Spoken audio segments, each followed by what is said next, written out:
ایسے سمجھایا جا رہا ہے جیسے ٹارگٹ کلنگ ہوئی ہے، جیسے پولیس کے ذریعے واقعہ ہو گیا۔ باقاعدہ وہ رانا عظیم صاحب بتا رہے تھے کہ وہاں پہ جب یہ سارا واقعہ ہوا ہے تو جو بچے کا ایک سین ڈراپ بنایا جا رہا ہے کہ اغوا ہوا تھا بچہ،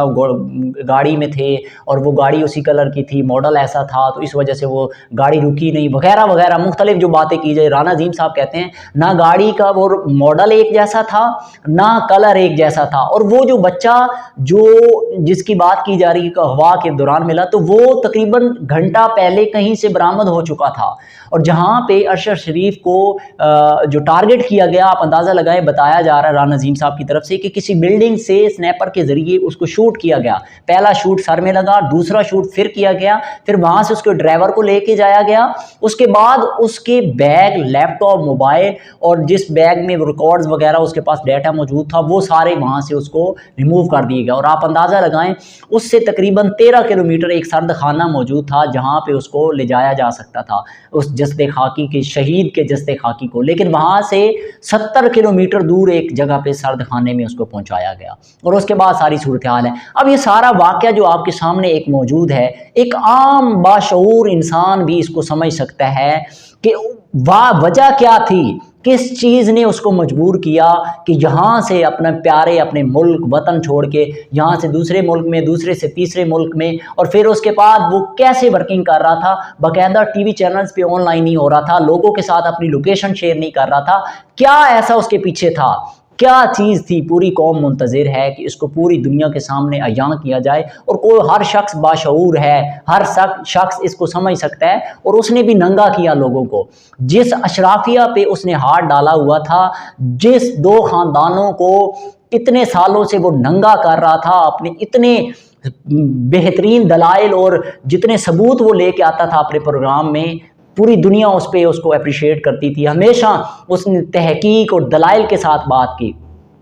تو آج جو اگر قوم اس کے ساتھ کھڑی ہے، اگر آج قوم وہ ایک شخص جو گیا ہے تو وہ لوگوں کو آواز زبان دے گیا کہ لوگوں بات کیسے کرنی ہے، لوگوں اپنے حق کے لیے کھڑے کیسے ہونا ہے، وہ سب کو آواز دے گیا۔ آج اس لیے پوری قوم غمزدہ ہے، ایک شخص کی وفات سے، ایک شخص کی شہادت سے پوری قوم اس وقت صدمے میں ہے۔ پوری قوم، جیسے ایک مسلمان کے جسم کو تکلیف پہنچتی ہے تو دوسرا مسلمان فیل کرتا ہے، آج ایسی سچویشن تھی، لوگوں نے اس دکھ درد کو فیل کیا۔ لیکن ایک بات یاد رکھیے گا کہ یہ جو شخص گیا اس نے حق سچ کے لیے ہمیشہ ڈٹ کے کھڑے ہو کے مقابلہ کیا، اور میں بھی اس بات کا گواہ ہوں، میرے کئی اختلافات ہوں گے جو علمی حوالے سے، جو مختلف پہلو کے حوالے سے ہوں گے، لیکن ایک بات میں بھی مانتا ہوں، پوری قوم مانتی ہے کہ جس طرح حق کے لیے، سچ کے لیے ڈٹ کے اس ملک کی اشرافیہ سے اس نے مقابلہ کیا، ان کو ننگا کیا، پوری صحافت میں ایسے بہت کم لوگ ملتے ہیں جنہوں نے اس طرح سے کام کیا ہو۔ تو آج ہم ان کے لیے دعا گو بھی ہیں، اللہ تعالیٰ نے ان کو شہادت کا مرتبہ عطا کیا ہے، ایک بہت بڑا مرتبہ ہے جو اس نے اس جنگ کو لڑتے ہوئے غریب عوام کی، اس ملک کی اور غریبوں کی آواز بنتے ہوئے اس اشرافیہ کے سامنے ڈٹ کے مقابلہ کیا۔ آج ہم اس کے لیے دعا گو بھی ہیں، اور دل سے دعائیں ہیں ہماری، اس کو بہت بڑا مقام ملا ہے، پوری دنیا، پوری زندگی، یہ ملک اس کو یاد رکھے گا، آنے والی نسلیں اس کو یاد رکھیں گی، کیونکہ جس مرتبے پہ وہ فائز ہوا اور جس راہ میں اس نے شہادت نوش کی وہ ایک بہت بڑی راہ ہے، ایک بہت بڑی منزل ہے۔ اللہ تعالیٰ اس کے درجات بلند فرمائے، اور اللہ تعالیٰ ہمیں بھی اسی رستے پہ، اسی فکر پہ، اسی سچ اور حق پہ ڈٹنے کی اور اپنے رائٹس کے لیے بات کرنے کی اسی جرت اور بہادری کی توفیق عطا فرمائے۔ یا آخری بات ایک ایڈ کرتا چلوں کہ دیکھیں اب وہ اس کی جب شہادت ہو گئی تو وہی سرکاری لوگ، وہی عہدے منصبوں پہ بیٹھے ہوئے لوگ، وہی سرکاری طور پہ آپ کے سامنے جو مختلف حکمران، وزیر، وہی لوگ اس میت کو ریسیو کریں گے، کیونکہ اب زبان بند ہو گئی، وہ زبان جو ہمیشہ حق سچ کے لیے ڈٹ کے کھڑی ہوتی تھی، آج کتنا مجبور کیا گیا اس کو اس ملک سے جانے کے لیے،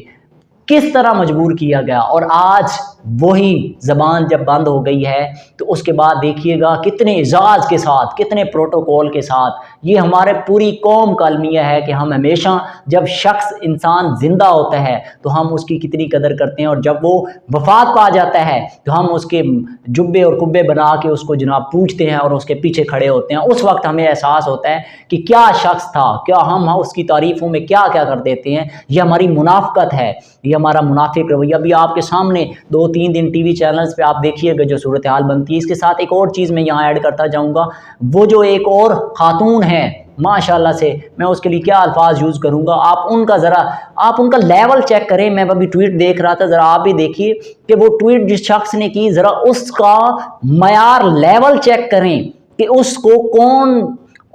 شخص جو اپنے آپ کو کیا سمجھتی ہے وہ ری ٹیگ کر کے اس پہ کیا اپنے کمنٹس پاس کر رہی ہے۔ ایک طرف قوم کی سچویشن میں ہے اور دوسری طرف اس کی کیا، یہ اس کی ذہنیت، اس کی سوچ، اس کی فکر، اس کی تربیت، یہ اس ہر چیز کی عکاسی کرتی ہے جو اس نے اس کو ری ٹویٹ کر کے اپنے ریمارکس لکھے۔ لیکن ایک بات یاد رکھیے گا میڈم، ایک بات یاد رکھیے گا، یہ قوم باشعور ہوتی جا رہی ہے، یہ قوم سمجھ گئی ہے کہ چور کون ہے، لٹیرے کون ہیں، اور ہمارے لیے، ہمارے حقوق کے لیے بات کرنے والے کون ہیں۔ تو انشاءاللہ وہ بندہ حق اور سچ کے لیے لڑتے لڑتے شہید ہوا، اس پوری تاریخ میں اس کا نام رقم ہوگا، اور وہ شہادت کے ایک بلند مرتبے پہ فائز ہوا، جس کی وجہ سے آج پوری قوم اس کے لیے غمزدہ بھی ہے، اس کے لیے آواز بھی اٹھا رہی ہے۔ اور انشاءاللہ آپ یہ بھی امید نہ رکھیں جتنے مذہبی یہاں پہ کمیشن بن جائے، جو کچھ ہو جائے، آپ کے سامنے اس ملک میں کبھی کسی کو انصاف نہیں ملتا۔ لیکن 2 راستے ہیں، ایک حق ایک سچ کا، ایک جھوٹ اور ایک برائی کا۔ اڈاپٹ آپ نے کرنا ہے۔ اس نے شہید ارشد شریف نے اپنا رستہ حق اور سچ کے لیے اڈاپٹ کیا، اور آج اس کی منزل بنی، جس کی وجہ سے پوری قوم آج غمزدہ ہے۔ اس ایک شہید کی وجہ سے پوری قوم اس کے غم میں شامل ہے۔ اور دوسری طرف برائی، بددیانتی، کرپشن، لوٹ مار وہ راستہ ہے، جو لوگ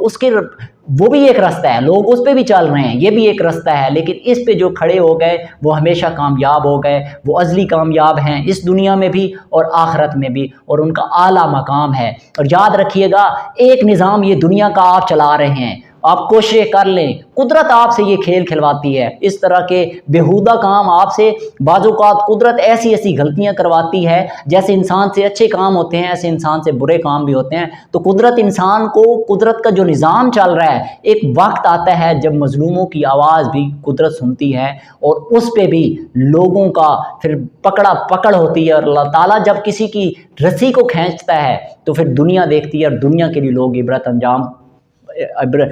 عبرت پکڑتے ہیں، لوگوں کے لیے ایک عبرت بنتی ہے۔ تو اللہ تعالیٰ ہمیں ان لوگوں سے بچائے جو کہ شر کے رستے پہ ہیں۔ اللہ تعالیٰ ہمیں ہمیشہ خیر کے رستے پہ، حق اور سچ کے رستے پہ، جس رستے پہ ارشد شریف تھے ہمیشہ سچ اور حق کی بات کی، اللہ تعالیٰ ہمیں بھی توفیق عطا فرمائے۔ بہت شکریہ۔